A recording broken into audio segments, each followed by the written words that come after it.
Trail na pudta, di kay na pudta sugo sa asawa. Grabe yung malasa pagsaka nako, nanyutra rag kalit ang ako ang motor. Murag ko gisuyo pa ni pabalik sa kuang agi. Tanawa ragod ninyo.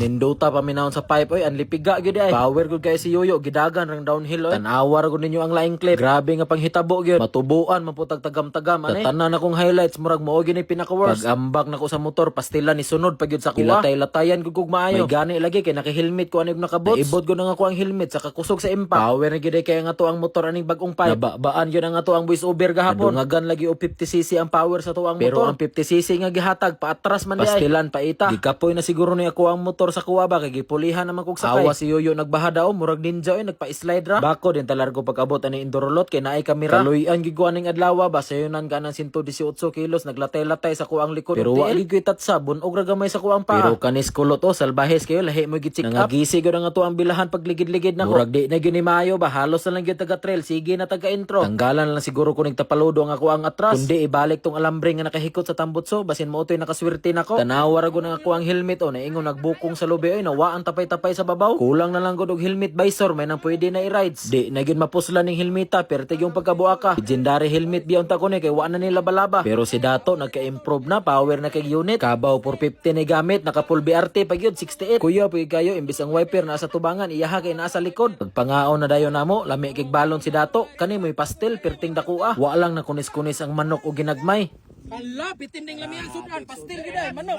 Kani pod atong isa ka bisita og siga Charlie di pod palupit. Murag gituking siga Charlie igo gyud siya sa Jess. Damay yung sibilyan. Tubil sa tadaan kay eskwela na pud taron. Ipultang na to daan nga to ang motor kay taas-taas tag ruta karon. Ubay-ubay din niya nga to ang klase karon no kay natay mga bisita taga Dulugon ug power kay niya to ang bisita taga Arakan no ilaharang gilan trip ang ilahang motor. Mga kwartahan kayo wa gyud sayangis ilahang ligid. Ug syempre ay hata mulakaw ampo sa tadaan. Mao gyud ni pinaka-importante sa trail ay gyud mo kalimot og ampo. May nang madungagan inyong guardian angel. Piriha atong nahitabo sa tuwa may gani kay gaampo ta pirme. Bag-o na pod ay ni nga ruta nga to ang gisubay karon pero sa manay ra gyapon ni dapita. Ubay-ubay na gyud ni nga to ang ruta ba tungod aning Dato. Pag-abot na mo ning manggahano tingala ko wala pa nga to ang mga bisita taga Dulugon. Ako din silang gibalik pag-abot nako naguba man day ang motor siyang isa ka kauban. Di na mo andar mutong nananghid na lang ni nga to ang mga bisita nga mo exit na lang daw sila. Intras dool pa. Di na lang daw nila pugson kay basin daw mautrohan dito sa lasang. Hapit sa din mi sa shop ni Yoyo kay ako pong ipayo nga ako ang starter dire. Pag-abot nako pastilan wa pa kailes. Larga na dayon mi pagkataon-taon. Power kani si Dato o ni banking na pod. Kani day nga mo ang ruta karon no amo tong balikon tong ruta nga nabuntagan mi. Amo tong balsan kay murag wa gyud mi kabalos dito. Testingan na po namog subida ang lipato bagong lipunan. Nangita na po mi kalapait sa moang kinabuhi. Pag-abot nako sa unahan no naontay na ngayo og sticker sa tuwa pero pag-abre nako sa kuang bag wa man day ko kadala. Suri gyud mga busing perti gyud akong limuta.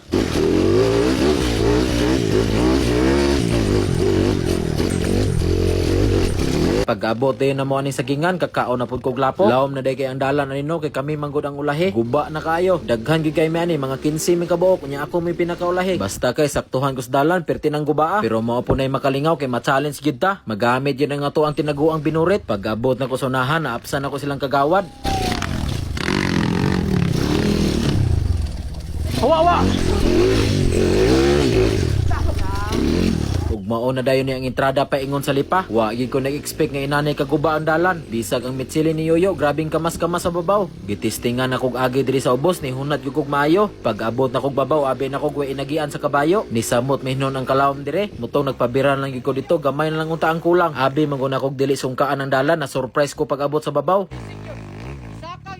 Si Dato na po dayon ni lubag. Grabe gyapon iyang kamas-kamas diha. Nagbinuntagay manggod ang ulan diri sa moa gahapon. Entrada pa gani ni pero nagkalapait na me. Samot na sa babaw unya perting tuktuka. Okay ra untag tuktok unya di lawm ang dalan. Unya perti pong lawma tungod sa inagian sa kabayo. Niingon din si Indorolot nga mag-chinsrot na lang mi amo na lang daw ning bahadaon ang lipa. Kay og amo gyud daw ni pugson og subida murag madungagad gyud ang ato ang tulog sa lasang. Basin hinog matusiro na mi aning rutahawa para ban mi kabalos. Lipay gyud kayo nga mo ang kauban sa ubos kay namalik me. May pag-amo to silang ipasaka daan da ay hami mo back trail may nang patas tanan. Bitaw bisag ako medyo nalanganin pud ko aning rutaha karon. Sobra ra magud mi kadaghan niya ang dalan lapok pa gyud. Pero sige lang makabalos ra gyud mi aning rutaha. Amo ni subidaon og mauga-uga na gamay. Bahadaon lang sa namo ni karon may nang sure gyud di mabuntagan. Pabalik na mi ani sa muang agi. Tuyok na lang mi paingon bagong lipunan. Amo na lang ning bahadaon kay murag kalapait gyud og amo ang pugson og subida. Imbis ang ruta lipat to bagong lipunan karon bagong lipunan to lipa. Amo na lang ning balihon may nang di ta mga ipit kay og mabuntagan ta otro sa lasang basin niya di na ta pa eskwelahon sunod. Pag human akong agi aning gamayng dalan ako ding gibalikan si Dato kay nagutong-utong ng ihang motor. Ako siyang giignan nga ipakambadat may nang dili masangit ang makina. Hapit min hinon na bali may gani kay kusgan kayo. Ako nun din siyang gibirak para madali mi kay medyo taas-taas pa gining rutaha. Pag abot na ko sa unahan natagbuan ako ang taga Thailand ni apa sa mua. Pasubida na dayon ta ani paingon bagong lipunan lahi na pud ning nga ruta nga tuwang gisubay karon. Pataka ra gigog agi diriyon nya lalo man ang rats. May gani kay nakaambak ra nga abante sa pikas ugbok gid unta. Pero si Indorolot hapit gyud na Indo may gani kay nakahunong largo. Lawm-lawm ra bagyo ning bangaga oh. Maniguro gyud tagmay basta inanin ang dalan kay puros dagakanan ang pikas ug pikas. Abot na dayon mig bagong lipunan ni hapit sa dayon mi ato among gikampingan kay diri daw mi maniudto ug diri pud ta naligid-ligid. Humana day ko ani kardo-kardo ni saka na pud kog balik kay gansi kay taning di ta kabalos. Pero nag-warm up ko ani daan sa tunga kay di kay ni tuk-tuk dire. Lubag na dayon ta diri sa kilid. Naniguro na gyud kog segunda ni wa na ko na nersira kay basig mahinay ka na po nato nig tamak ning kambyada manyutral na po nig kalit. Nanersira mo ko ato pagsubidaw nya pag reduce na ko nakaduhan akong tamak mautong na neutral. Lahi ra gyud ang boots ipangambya pero may rapod nga nakaboots ko ani kay nakabutas ko ani impas gyud ang ako antiil. Naniudto na dayon mi pagkataod-taon kay mutiwas pa mi gruta ani paingon sa lipa. Kamulo na mong kaon ani namati ko sa ko ang lawas ug naabay bikil. Gani kay wala ra kaluyan pa gyud taon. Pag human na mo kaon abante na po dayon mi paingon entrada sa lipa. Abang-abang dayon mo sa tuang part 2 ani no. Grabe gyud akong kalapait. Nabutan ra ko kalit nawa gud ang ako ang kasirit. Bisag sa mga hulsya tunon maglisod nako. Lahi dining tao gikan og ligid-ligid no mura nagugog di kabalo mo drive og motor.